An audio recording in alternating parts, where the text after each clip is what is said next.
Hello दोस्तों, नमस्कार। कैसे हैं आप लोग? उम्मीद करते हैं दोस्तों आप लोग बहुत अच्छे होंगे और आपकी तैयारी भी बहुत अच्छी तरीके से चल रही होगी। दोस्तों, आपका एग्ज़ाम 17 और 18 तारीख को है, ये निश्चित है। और दोस्तों, आप लोगों का अभी ये हमने प्रैक्टिस सेट 19 करवाने जा रहे हैं। इसके पहले हमने आपको 18 प्रैक्टिस सेट प्रोवाइड करवा चुके हैं, तो आप लोग जाके वीडियो देख सकते हैं। दोस्तों, अब आप लोगों के पास टाइम बिल्कुल नहीं बचा हुआ है। आप लोग तो अपनी तैयारी में जोर शोर पूरा दम लगा दीजिए, ठीक है। दोस्तों, अभी आप 10 फरवरी है, 10 फरवरी को आपका जो एग्ज़ाम सिटी है वो चेक हो रहा है। तो आप लोग जाके चेक कर सकते हैं, वेबसाइट पे जाके आप लोग अपनी अपनी सिटी चेक कर सकते हैं, किसका कहाँ पे पेपर है, ठीक है। तो दोस्तों, ये जो हमारी प्रैक्टिस सेट है यूपी पुलिस कांस्टेबल भर्ती 2024 के लिए बहुत ही खास प्रैक्टिस सेट होने वाली है। और दोस्तों, ये प्रैक्टिस सेट प्रीवियस ईयर पर आधारित प्रैक्टिस सेट है, ठीक है। तो आइए देखते हैं दोस्तों, प्रैक्टिस सेट के माध्यम से अपने क्वेश्चन को और अपनी तैयारी को भी जांचते हैं कि हमारी अभी तक तैयारी कितनी हुई है, ठीक है। आइए देखते हैं, पंच परमेश्वर के लेखक कौन है? पंच परमेश्वर के लेखक कौन है? मुंशी प्रेमचंद, जयशंकर प्रसाद, महादेवी वर्मा या रामचंद्र शुक्ल? कौन है पंच परमेश्वर के लेखक? दोस्तों, आपका जो करेक्ट आंसर होगा वो होगा मुंशी प्रेमचंद। मुंशी प्रेमचंद जो है दोस्तों, वो पंच परमेश्वर के लेखक हैं। इनकी जो दोस्तों और भी प्रसिद्ध कृतियां हैं, जैसे गोदान, गबन, निर्मला, रंगभूमि, कर्मभूमि, इनकी प्रसिद्ध कृतियां हैं। और ये दोस्तों उपन्यास हैं, ठीक है। अगला क्वेश्चन है, देव प्रसन्न होकर मनुष्यों को वर देते हैं। देव प्रसन्न होकर मनुष्यों को वर देते हैं, वाक्य में प्रयुक्त देव शब्द का बहुवचन बताइए। देव शब्द का बहुवचन बताना है, क्या होगा? तो आज दोस्तों, आपका जो करेक्ट आंसर होगा वो होगा देवगण। क्या होगा? देवगण होगा, ठीक है। देवगण आपका करेक्ट आंसर होगा। दोस्तों, संज्ञा के पुल्लिंग अथवा स्त्रीलिंग रूपों में बहुवचन का बोध प्राय गण, वर्ग, जन, लोग, वृंद इत्यादि लगाकर कराया जाता है। जैसे कि पाठक हो गया, पाठक शब्द में कहें तो पाठक में पाठक गण यूज होता है, ठीक है। स्त्री में स्त्रीजन होता है, अधिकारी अधिकारी वर्ग होता है, ये सब, ठीक है। दोस्तों, ये है बहुवचन। जैसे देव का बहुवचन बनाने के लिए क्या जोड़ते हैं, तो किस में क्या जोड़ते हैं वो हमने आपको बता दिया है, ठीक है। अगला क्वेश्चन है दोस्तों, दो व्यंजन जब एक साथ मिलते हैं तो क्या कहलाते हैं? दो व्यंजन जब एक साथ मिलते हैं तो क्या कहलाते हैं? संयुक्त व्यंजन, अल्प प्राण, अंतस्थ, महाप्राण। तो वो दोस्तों, दो व्यंजन जब एक साथ मिलते हैं तो वो संयुक्त व्यंजन कहलाते हैं। क्या कहलाते हैं? संयुक्त व्यंजन। दोस्तों, थोड़ा सा यहाँ पे अल्प प्राण, अंतस्थ और महाप्राण भी जान लेते हैं क्या होता है। दोस्तों, अल्प प्राण क्या होता है? अल्प प्राण वो होता है, प्रत्येक वर्ग का पहला, तीसरा और पांचवा वर्ण होना चाहिए, उसके बाद अंतस्थ वर्ण होना चाहिए। अल्प प्राण पहला, तीसरा, पांचवा और अंतस्थ वर्ण। अंतस्थ वर्ण क्या होता है? जिसमें य र ल व होते हैं। अंतस्थ वर्ण क्या क्या होते हैं? य र ल व होते हैं। और उसमें क्या होते हैं? स ख स ह होते हैं, ठीक है। अल्प प्राण हो गया। और महाप्राण भी देख लेते हैं। महाप्राण क्या होता है? प्रत्येक वर्ग का दूसरा चौथा वर्ण और उष्म वर्ण आते हैं, ठीक है। अल्प प्राण में 135 याद रखिएगा ट्रिक, 135 और अंतस्था वर्ण। महाप्राण में 24 और उष्म वर्ण, ठीक है। अगला क्वेश्चन है कि हिंदी के जिन वर्णों का उच्चारण करते समय केवल श्वास का प्रयोग किया जाए उन वर्णों को क्या कहते हैं? हिंदी के जिन वर्णों का उच्चारण करते समय केवल श्वास का प्रयोग किया जाए उन वर्णों को क्या कहते हैं? अघोष कहते हैं, सघोष कहते हैं, अल्प प्राण या महाप्राण? दोस्तों, उन्हें अघोष कहते हैं। क्या कहते हैं? अघोष कहते हैं।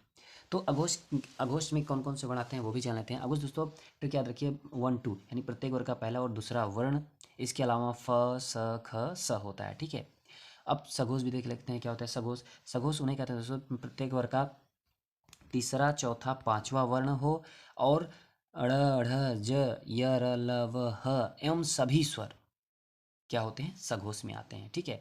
इसके पहले हमने आपको अल्प प्राण बता दिया। अल्प प्राण क्या होता है? ट्रिक होता है 135, प्रत्येक वर्ग का पहला, तीसरा और पांचवा वर्ण और अंतस्थ वर्ण होता है। और महाप्राण का 24 होता है, माने प्रत्येक वर्ग का दूसरा चौथा वर्ण, इसके अलावा उष्म वर्ण होते हैं, ठीक है। अगला क्वेश्चन है, चिरायु शब्द में उपसर्ग है। चिरायु शब्द में उपसर्ग बताना है, क्या है उपसर्ग? चिर होगा, चिरा होगा, चार होगा या आयु होगा?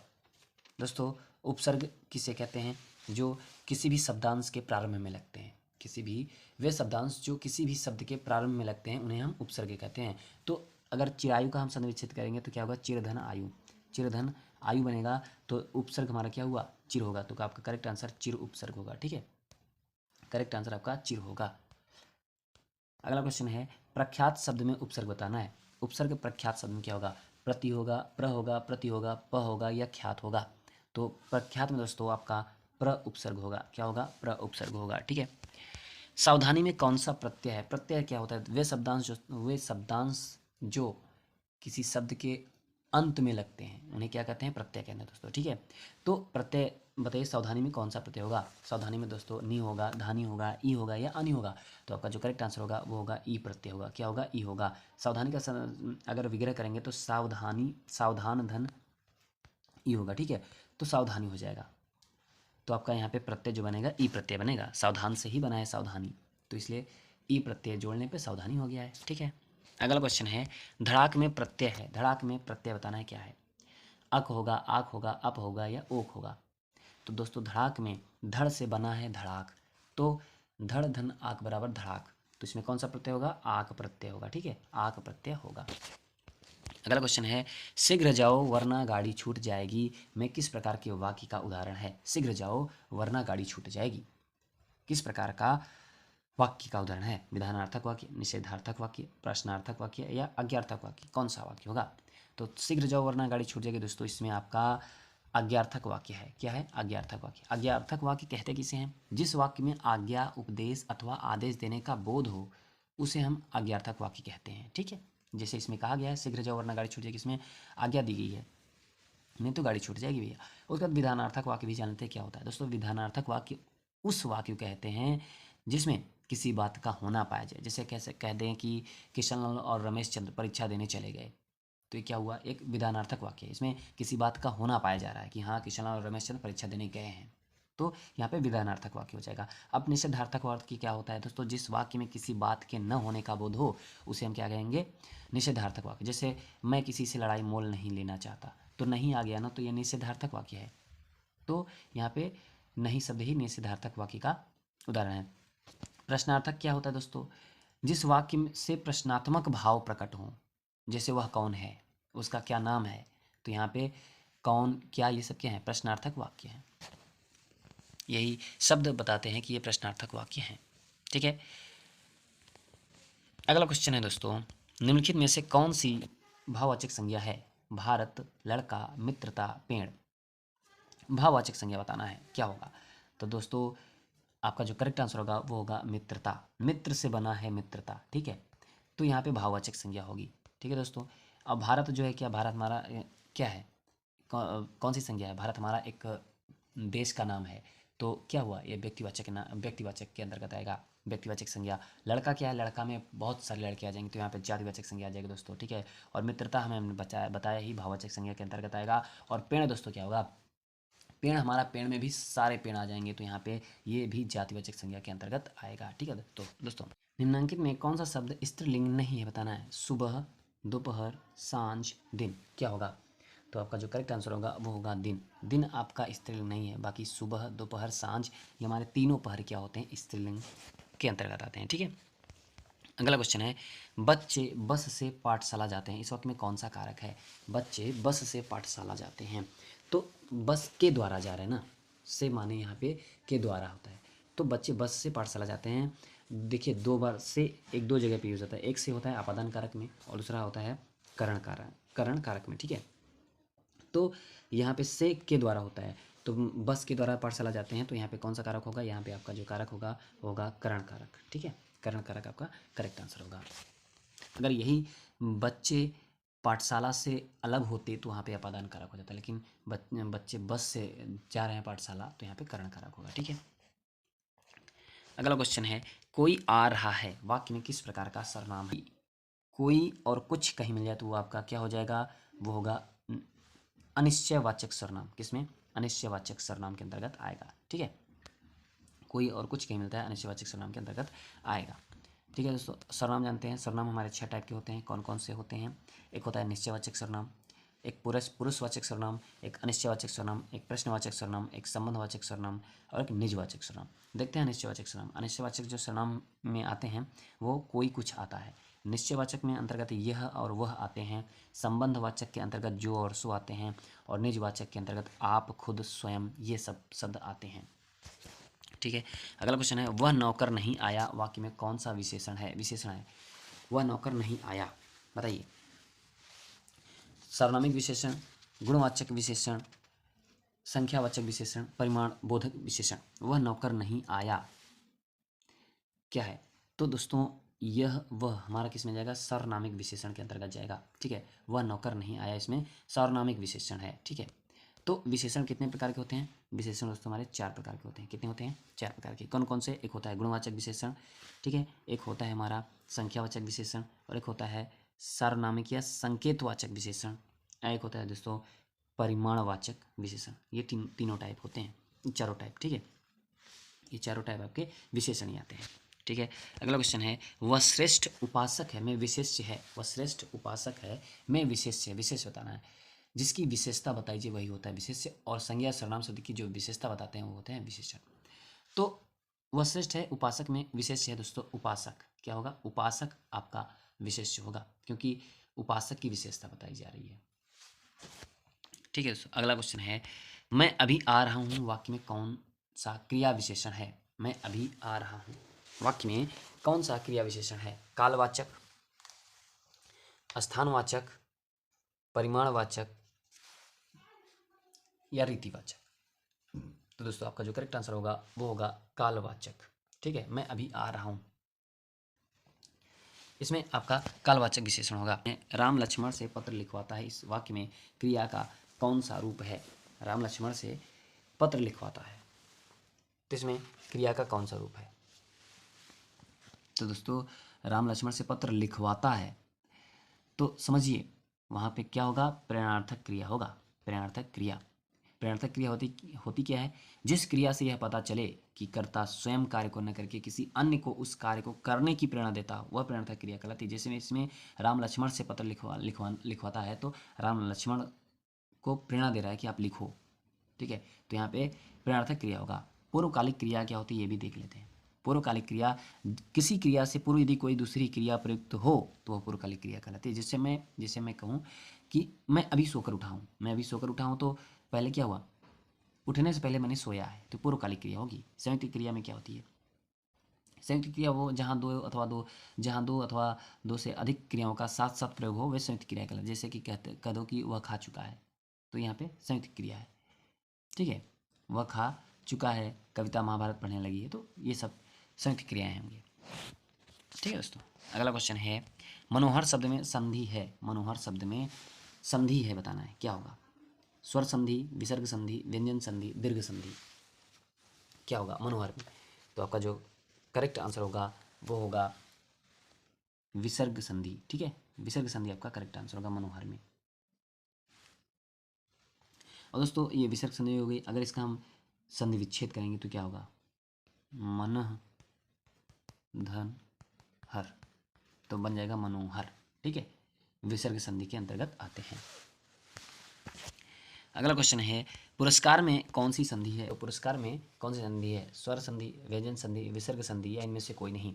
तो आपका जो करेक्ट आंसर होगा वो होगा विसर्ग संधि। ठीक है, विसर्ग संधि, पुरस्कार में विसर्ग संधि होता है। दोस्तों इसका जो संधि विच्छेद होगा वो क्या होगा, पूरह धन कार, क्या होगा, पूरा धनकार बराबर हो जाएगा पुरस्कार। तो ये विसर्ग संधि के अंतर्गत आती है। दोस्तों संधि कितने प्रकार की होती है, संधि 3 प्रकार की होती है, एक होता है स्वर संधि, व्यंजन संधि और विसर्ग संधि। ठीक है, और स्वर संधि के अंतर्गत हमारे 5 टाइप होते हैं। अगला क्वेश्चन है, पंचवटी में कौन सा समास है, पंचमधार है, द्विगु, बहुब्रीहि या अव्ययीभाव समास, क्या होगा। तो पंचवटी में हमारा द्विगु समास है। ठीक है, द्विगु समास। अर्क शब्द का अनेकार्थी शब्द नहीं है, सूर्य, आक, इंद्र, शरीर, क्या होगा, अर्क शब्द का अनेकार्थी शब्द नहीं है, बताना है। तो आपका जो करेक्ट आंसर होगा वो होगा शरीर, क्या होगा, शरीर अर्क शब्द का अनेकार्थी शब्द नहीं है। बाकी अर्क के जो अनेकार्थी शब्द हैं वो सूर्य हो गया, आक हो गया, इंद्र हुआ, ये सब क्या है, ये अर्क के अनेकार्थी शब्द हैं। बाकी शरीर, ये अंग का अनेकार्थी शब्द हो गया। ठीक है, अगला क्वेश्चन है, कृपण का विलोम शब्द है, कृपण का विलोम बताना है, क्या होगा, कनिष्ठ, कनिष्ठ का विलोम क्या है, कनिष्ठ का जो विलोम होगा वो होगा ज्येष्ठ होगा, क्या होगा, ज्येष्ठ होगा। और सर्वज्ञ का विलोम क्या होता है, सर्वज्ञ क्या होता है, अल्पज्ञ, क्या होता है, अल्पज्ञ होता है सर्वज्ञ का। और अस्त का क्या होता है, अस्त का जो विलोम होगा वो होगा उदय। ठीक है, अस्त का जो विलोम होगा वो उदय होगा।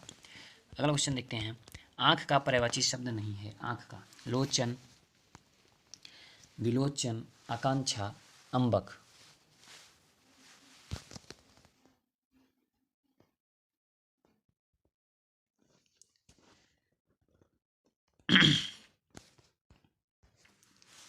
आँख का पर्यायवाची शब्द नहीं है। लोचन, विलोचन, आकांक्षा, अम्बक। तो आँख का जो पर्यायवाची शब्द नहीं है वो होगा आपका आकांक्षा। आकांक्षा नहीं है। बाकी आँख के जो पर्यायवाची शब्द हैं वो है लोचन, विलोचन और अम्बक। क्या होगा? लोचन, विलोचन और अम्बक, ये आपके क्या होंगे? आँख के पर्यायवाची होंगे। बाकी आकांक्षा जो होगा वो इच्छा का पर्यायवाची है। क्या है? इच्छा का। ठीक है। अगला क्वेश्चन है, स्वावलंबी होना मुहावरे का अर्थ है। होगा आपका पैरों पर खड़ा होना। क्या होगा? पैरों पर खड़ा होना। ये आपका स्वावलंबी होना मुहावरे का अर्थ होगा। ठीक है। शब्द छांटिए। मोर, प्रिय, कपाट, चतुर्थ। क्या होगा? तद्भव शब्द छांटना है। तो आपका जो तद्भव शब्द है वो आपका होगा मोर। मोर आपका तद्भव होगा। बाकी प्रिय, कपाट, चतुर्थ क्या है? तत्सम शब्द हैं। तो प्रिय का क्या होगा? प्रिय का हमारा होगा पीय होगा। ठीक है, पीय होता है। और कपाट का क्या होता है? कपाट का हमारा होता है किवाड़ होता है। क्या होता है? किवाड़ होता है। और चतुर्थ का क्या होता है? हमारा चतुर्थ का जो तद्भव होगा वो होगा चार होगा। ठीक है, चार होगा। ये तीनों हमारे तत्सम हैं। बाकी ये हमारा मोर तद्भव है। ठीक है। अगला क्वेश्चन है, वर्तनी की दृष्टि से कौतूहल शब्द का शुद्ध शब्द होगा। कौतूहल, कौतूहल अशुद्ध लिखा हुआ है, इसका शुद्ध शब्द क्या होगा? कौतूहल, कौतूहल, कोटहल या कौटहल। क्या होगा? तो क्या होगा आपका आंसर? तो आपका करेक्ट आंसर होगा कौतूहल। हमेशा बड़ी की मात्रा होगी। कौतूहल आपका सही शब्द वर्तनी की दृष्टि से शुद्ध होगा। ठीक है। अगला क्वेश्चन है, जो कम खर्च करता हो, अनेक शब्दों के लिए एक शब्द बताइए। जो कम खर्च करता हो उसके लिए एक शब्द बताइए। मितव्ययी होगा, जिजीविषा होगा, क्षोभ होगा, निर्निमेष होगा। तो जो आपका जो करेक्ट आंसर होगा वो होगा मितव्ययी। मितव्ययी माने जो कम खर्च करता है उसे मितव्ययी कहते हैं। तो जिजीविषा किसे कहते हैं? जिजीविषा उसे कहते हैं जीवन जीने की जो इच्छा रखता है उसे जिजीविषा कहते हैं। तो क्षोभ किसे कहते हैं ये भी जान लेते हैं। सफलता न मिलने पर दुखी होना, उसी को हम क्या कहते हैं? क्षोभ कहते हैं। निर्निमेष क्या होता है ये भी देख लेते हैं। तो बिना पलक झपकाए को ही निर्निमेष कहते हैं। ठीक है, बिना पलक झपकाए वाले को ही निर्निमेष कहते हैं। ठीक है। अगला क्वेश्चन है, शांत रस का स्थायी भाव क्या है? शांत रस का स्थायी भाव, तो शांत रस का जो स्थायी भाव होगा वो हमारा होगा क्या होगा? निर्वेद होगा। क्या होगा? निर्वेद होगा। तो रति क्या होगा? रति, रति का जो अस्थायी भाव होगा, रति किसका स्थायी भाव है? वो श्रृंगार रस का है। किसका? श्रृंगार रस का। शोक, शोक का क्या होगा? शोक का जो अस्थायी भाव, शोक जो अस्थायी भाव है वो करुण रस का है। किसका है? करुण रस का है अस्थायी भाव। ठीक है। और क्रोध, क्रोध हमारा क्या है? अस्थायी भाव है। किसका? रौद्र का। रौद्र का, रौद्र रस है और उसका अस्थायी भाव क्रोध होगा। ठीक है। और रति हमारा अस्थायी भाव है, ये है श्रृंगार रस का होगा। तो शांत रस का अस्थायी भाव जो होगा आपका निर्वेद होगा। ठीक है। अगला क्वेश्चन है, उदित उदयगिरि मंच पर रघुवर बाल पतंग, विकसे संत सरोज, सब हर्षे लोचन भृंग। तो यहाँ पे कौन सा अलंकार होगा? यहाँ पे जो आपका अलंकार होगा वो होगा रूपक अलंकार। ठीक है, रूपक अलंकार। बाकी उत्प्रेक्षा अलंकार जहाँ पे मनु, मानो, मनहु, जनहु ये सब वर्ड आ जाए वहाँ पे उत्प्रेक्षा अलंकार हो जाएगा। अनुप्रास अलंकार जहाँ एक ही वर्ण की बार बार आवृत्ति होती है वहाँ पर अनुप्रास अलंकार होता है। ठीक है। अगला क्वेश्चन है, कितनी नावों में कितनी बार रचना के लिए अज्ञे जी को कौन से सन में ज्ञानपीठ पुरस्कार मिला था? कितनी नावों में कितनी बार के लिए? तो अज्ञे जी को किस सन में मिला था? 1968 में, 1972 में, 1978 में या 1982 में? तो आपका जो करेक्ट आंसर होगा वो 1978 में। ठीक है। 1978 में कितनी नावों में कितनी बार जो अज्ञे जी की कृति है, इसीलिए इस 1978 में इसी कृति के लिए इन्हें ज्ञानपीठ पुरस्कार मिला था दोस्तों। ठीक है। अब थोड़ा सा देखते हैं, 1978 में तो ये अज्ञे जी को मिला था। 1968 में किसे मिला था? 1968 में सुमित्रा नंदन पंत जी को मिला था उनकी कृति चिदम्बरा के लिए। ठीक है। और 1972 में किसको मिला था? 1972 में रामधारी सिंह दिनकर जी को मिला था उनकी कृति उर्वशी के लिए। 1982 में किसको मिला था? 1982 में महादेवी वर्मा को मिला था उनकी कृति यामा के लिए। ठीक है। तो ये हमारे तीन सारे ऑप्शन की जानकारी मिल गई। अगला क्वेश्चन है, राग दरबारी निम्न में से किसका उपन्यास है? राग दरबारी, श्रीलाल शुक्ल का, हजरत प्रसाद द्विवेदी, शिवमंगल सिंह सुमन या भीष्म साइनी? तो आपका जो करेक्ट आंसर होगा वो होगा श्रीलाल शुक्ल। श्रीलाल शुक्ल को दोस्तों 1969 में उनकी कृति राग दरबारी के लिए 1969 में साहित्य अकादमी पुरस्कार से सम्मानित किया गया था श्रीलाल शुक्ल जी को। तो हजरत प्रसाद द्विवेदी के बारे में भी जान लेते हैं। हजरत प्रसाद द्विवेदी को कब मिला था साहित्य अकादमी पुरस्कार? दोस्तों इन्हें 1973 में मिला था। 1973 में इनकी कृति है आलोक पर्व।